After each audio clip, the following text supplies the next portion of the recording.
One technique to be familiar with in portrait photography retouching is reshaping teeth and just slightly adjusting them.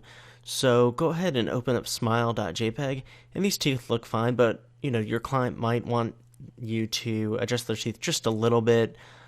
Generally, maybe your client has a gap or a little bit of area where you could just slightly smooth out and adjust where the tooth is, and I'll show you how to do that with this file. So let's work on a duplicated layer. So go ahead and press Control J if you're on a PC, Command J on a Mac. And so with this one, there's two methods you could try. It really depends on what kind of change we want to do. So if you want to make the tooth a lot larger, you could actually make a selection. So say the quick selection tool, and press the left bracket to make this a little bit smaller. Let's say I selected the teeth here, but I don't want all those selected. I'm now going to press Alt on the PC or Option on the Mac, and I just want this tooth here, for example. Let's say we wanted to make that larger.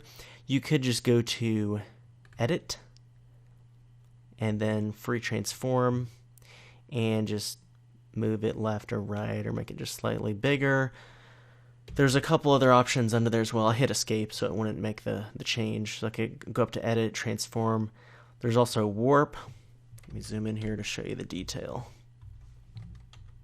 And with Warp, you can really, move out, just slightly adjust the tooth here. See, like that. And that's one way to do it. It's a very subtle effect. And then you just press Enter to change it. Now, an easier way than that, I'm going to delete this layer. So we start it again, Control J or Command J. An easier way with, I think, most corrections like this, we could just go to Filter and then Liquify. As long as it's an effect where we want to move the teeth just slightly over or down or just fill in some gaps.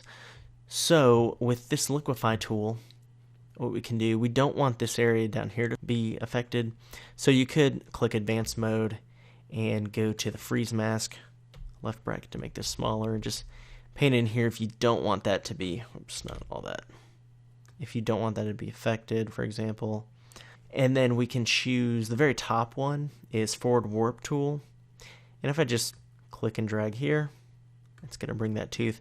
So it's kind of even with these. I'm not saying you necessarily need to do that with this one, but I'm just saying if your client wanted you to just adjust the teeth just a little bit, you can press the left bracket and the right bracket to resize the brush. If you want to bring the tooth in a little bit here, you could click up like that. Alright, so it smoothed it out. So I hit OK, zoom out, and there's before and there's after. So just slightly changed it.